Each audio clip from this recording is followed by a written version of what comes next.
Ded Ishq Kiya, where Khalujan and Babban are confronted with Jan Mohammed, which is Vijay Raj, and they get into a standoff and at night, which becomes morning.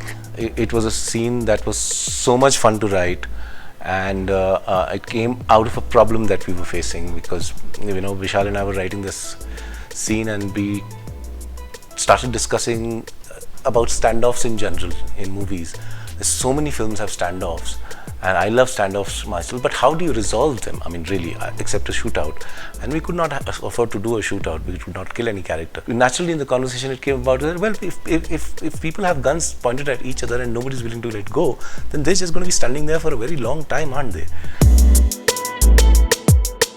In Udta Punjab, I love the scene in which Shahid's character, which is Tommy, meets Alia's character, which is Mary Jane. And it was the first time they meet, and that happens really late into the picture. I mean, it happens when 2/3 of the film is already over. Also, the fact that when audiences are watching it, they are going to wonder when Shahid Alia kab milenge, So in that sense, there is a lot of responsibility that the scene carried, and we wrote it many different ways. Sometimes felt that it's getting too verbose.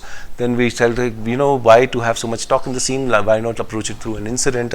Build a story within a story, and approach it like that. And then we tried many things, and then we finally, when we were doing the final draft, Sudeep and I decided to do it the simplest way possible. Let's not get ahead of ourselves and try to be smart in this one. Let's do it simply. What are these characters going to feel, and how are they going to deal with it?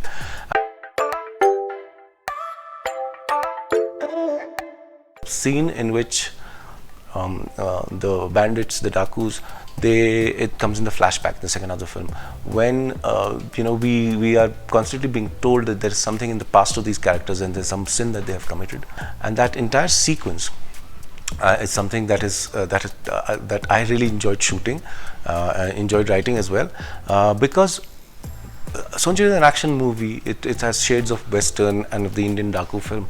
But for me, that sequence is almost plays like a ghost story. It's almost like a horror film, because it is about the horrors that they commit on people and the horrors that they confront. You're not sure whether what you saw was real or not, whether you were hallucinating or something tangible. And there's a lot of omens in that scene. The legendary scene from Ishq Kiya that I really enjoyed writing with Vishal, which is about Tumhara Ishq Ishq aur Hamara Ishq Sex. If Khalujan and Babban, if this is going to, they're going to clash in a triangle almost for this girl, and what is the conversation they have? What is the nature of their relationship? I thought that was a defining moment of the film, as far as these two. It was hilarious, first of all, but it was also a defining moment of the film. Wherein these two characters really talk about how they see this woman and what their relationship with this woman is.